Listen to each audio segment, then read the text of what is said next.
more than the Browns did. Ravens took care of business and that big play at the end. I want your thoughts on the game in general, but Joe Hayden early on this season, and you guys know me, I'm in the wind on Joe Hayden. I think he's a good cover corner. I think he's good. I think he's in the top grouping of cornerbacks out there, but I hate that term lockdown because he's not locked down. He never has been. And this year, through the first 3, going at him when it counts. In the money time, they've been going after him. We know Justin Gilbert struggles, but Joe Hayden has the worst passer rating towards him this season. Quarterbacks are passing a 155 rating when they throw at whatever man Joe Hayden is on. He's ranked 95th out of 99 defensive backs through 3 weeks of the season on Pro Football Focus with their defensive back breakdowns. And I don't give all the weight to Pro Football Focus. Some of their metrics, but I'm not really a big believer in, but that's still bottom of the pile there. He's last in the league in touchdowns given up by his guys. He's given up a couple of big ones, and as we saw, whether it's Roethlisberger, they all went after him at money time with Steve Smith, with Antonio Brown, with Jimmy Graham. So what is up with that? What do you think with Joe Hayden? And as well, what were your thoughts on the Browns game in general? Well, I thought they played much better than they did the week before. I was happy with the output for the most part. The Browns, the week before was the Saints game. No, what do you mean they played better than they did the week before? I think the coach agrees that he miscoached a little bit at the end of the game. He didn't do some of the things he should have done. I think Joe Hayden recognizes that what teams are doing is they're laying off him during different parts of the game to save going after him to the end of the game. And he's lulled into a false sense of security. And then he gets burnt really bad. And he looks like LG just said in the chat room, he does look like he needs a big tube of burn ointment after that. It's a problem. And it's a problem that a lot of guys who are who think they're better than the press clippings, or read their press clippings too much. And I think that's part of what Joe's problem is. I think he's reading his press clippings a little too much. Yeah, I can see. Yeah, by the way, I see Larry over there in the chat room. Now, I agree as far as they played a tougher defensive team than they did. Offensively, I did like the way that they performed. But defensively, I thought that they were worse than they were the week before. They were completely unable to stop the run and unable to stop the pass when they needed to down the stretch. So I disagree. But the Ravens are a better team this year than the Saints, Jerry. That's what the difference is. The Saints are not the same team they were a couple of years ago. Not offensively. Defensively, I think the Ravens are better than the Saints. Offensively, I would put the Saints offense above the Ravens.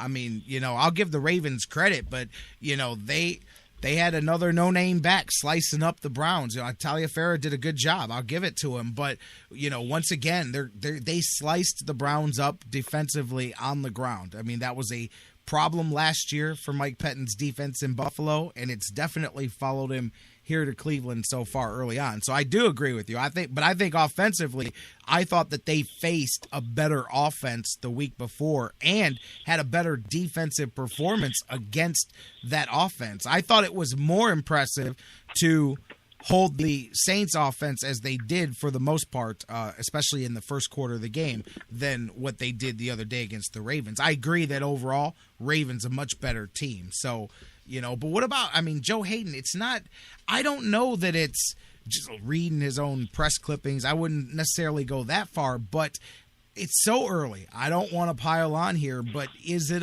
one of those cases of a guy getting paid and then just losing that edge? And I'm not saying those guys don't always get it back, because they can. Sometimes, you get to reality and you go, man, what am I doing? And I'm not saying that Joe Hayden's not going to bounce back and have a decent season, but he just got really paid and it's a bad start to the season so far. You always worry about a guy. We mentioned Jason Kipnis earlier talking about the Indians. I don't chalk his up to being paid either, but a lot of times you see the case where guys get the big paycheck and then all of a sudden, for whatever reason, that fine edge that separates good from great, that fine edge of the work ethic maybe gets dulled a little bit.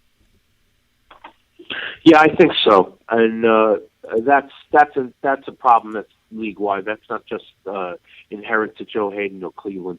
But I will say this: I think that the difference between this year and last year is last year in the locker room, these guys would just have made excuses for each other.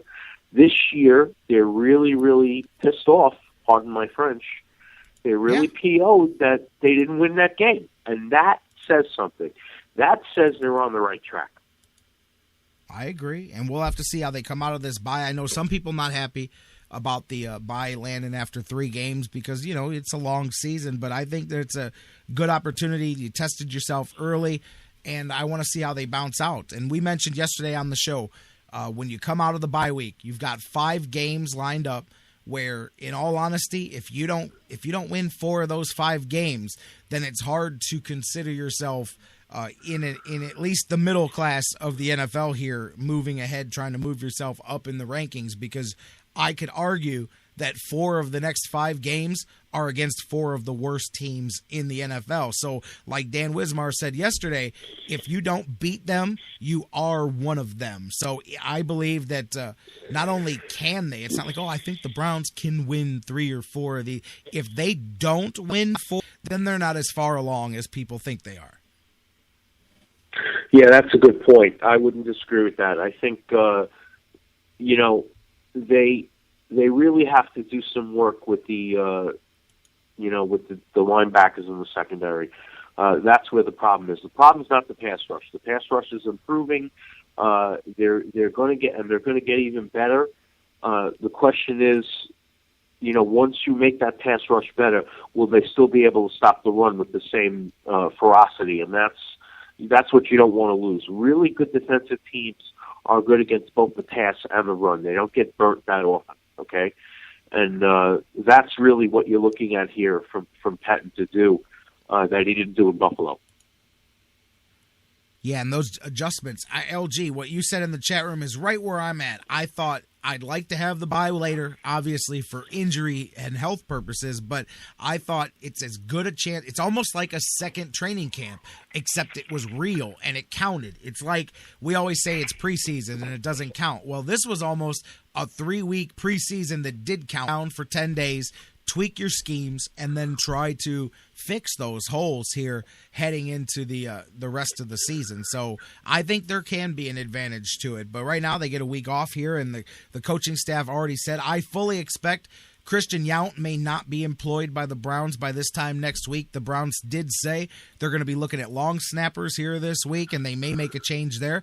I would also go so far as to say that I think Travis Benjamin will be demoted, at least on a part-time basis, even more from his return duties. I know he's got that electric ability, and we've seen him take some to the house before, but, more than they're letting on, the coaching staff really has a problem with that last fair catch the other day against the Ravens. He went for the fair catch and then let it go over his head, and it ended up landing within the 10, and the Ravens were able to down it. And they really feel that was a big swing, too, because it backed you way up. Again, if Hawkins catches that third down pass, it doesn't matter. But regardless, that's a couple of times now that Benjamin has misjudged the fair catch. Matter of fact, there was 1-2 weeks ago that he fair caught where he had 10 yards of grass around him on a full radius, and he fair caught the ball. And I'm like, wow. Bet you when he looks back at that, he's going to wish he ran that one out. He's got some hesitation. I don't know if it's because of his knee. And I know you're a fan of Travis Benjamin, Dr. Football, because you liked him when the Browns drafted him. I don't know if it's the hesitation, the fear of another injury coming back with that leg. I don't know what it is. I think that's what it is. He's not the same Benjamin. I think he's gun shy now. He's worried about the injury. That could definitely make sense, but I mean, he's made skittish decisions. Like I said, there's been a couple of wrong calls on the fair catch, and then that one the other day, he calls for the fair catch, and I believe he was up past the 20, and the ball went over his head and just kept going. Like I said, I think they downed it down within the 10. It was near the 5 or 6, 7 yard line, somewhere like that. That's a huge swing of a good 15 yards plus on that punt. Not that it's that, but that's a difference maker. When the Browns punted, they got the ball at midfield, and all they needed was to complete that one chunk down to Steve Smith, and that was your ball game right there. So I expect that he may be pulled out of that. Now they're going to be able to hide behind saying we need him as a wide receiver and we want him to focus more as a wide receiver. So I expect that to be the brunt, but I wouldn't be surprised at all if he's not the primary kick returner. I think they'll go with Moore and Gabriel in both of those combinations, whether you're talking about punt returns or kick returns, because you have to. You don't have to run them all back, but you got to be decisive and you got to make the right decisions. And he's just been skittish back there in some of his decision making. And then, as we've seen, some of the times that he does run it out, he runs it out of the end zone when he's got no business running it out, or he returns one that he should not be trying to return. So special teams, I think, is going to be a big has to be a big point of emphasis here, because whether it's the snapping, whatever it is, you've missed 3 field goals in 2 weeks. Last week, either one of those field goals and you win the ball game instead of missing one and having another one blocked. And so I think you'll see a change in the snapper, and I think you'll see a change in the kick returner before we come back. But that's only going to tweak things. The real change will be if they make any tweaks to the defense in this time before we come right back out there. And Tennessee on the road, come back after the bye, I'm sure they'll be the first team lined up to test that revamped defense and see if they're able to stop the run any more. Then you'll have Pittsburgh, and it's on and running from there. So those have got to be the bye week keys, I think, for Mike Pettin, is shore up the special teams and that defense. Those two things have to be addressed. Offensively, I think the Browns have been better than expected. And obviously the running game gets a lot of that. West and Crowell lead 1 and 2 in rookie running backs this season with yardage as running backs, so good start for them. You may have Ben Tate coming back after the bye. I know a lot of people are just tossing him to the side and just saying, well, yeah, we've already got Weston Crowell. To me, that's another good piece to add there. I mean, just add him to the rotation. I love Weston Crowell. I think you got to feed the crow. But I think Ben Tate can help too. That's another weapon you get back there after the bye. But a lot of work on defense and special teams needs to be done in the next 2 weeks. Yeah, I agree. And, if Coach Pettin needs a special teams coach, I'm available.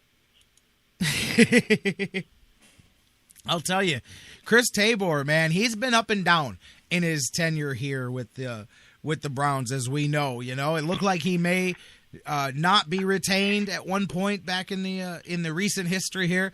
Then he bounces back and has a better season. And so, I don't know. But I think his job may definitely be in jeopardy if the performance continues this season. Same with Jim O'Neill. And I'm curious too how they change the breakdown and who's calling the defensive plays there, because I know Mike Pettin's calling. Basically the way they're doing it is O'Neill's giving him options and Mike Pettin's making the final call. Problem is that I think that just like, hey, we complained about Pat Shurmur calling the plays on offense and distracting him from making sure there's 11 guys on the field, from making sure that the right personnel groupings are in there, for all of those coaching miscues. And guess what? Mike Pettin's made a few of those same mistakes. So is it because he's focusing on the defensive play calling and not enough on being a head coach? It's unfortunately one of the problems that comes when the head coach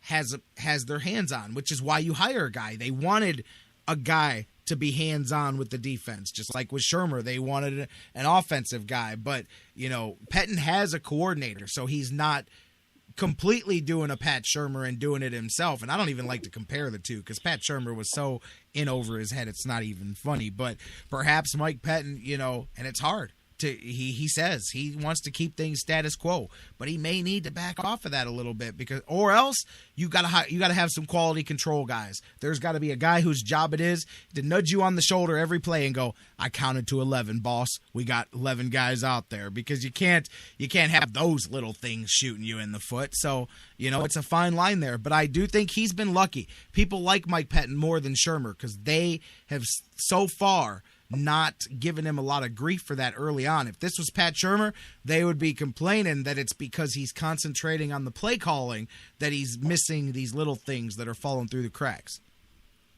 It's very true. That's very true. And that's the thing in coaching. It's a winning man's game. Once you lose too much, you're out of work. And that's what it is. and you can't turn it around. You can't. It's a winning man's game. When you win, that's why Bill Belichick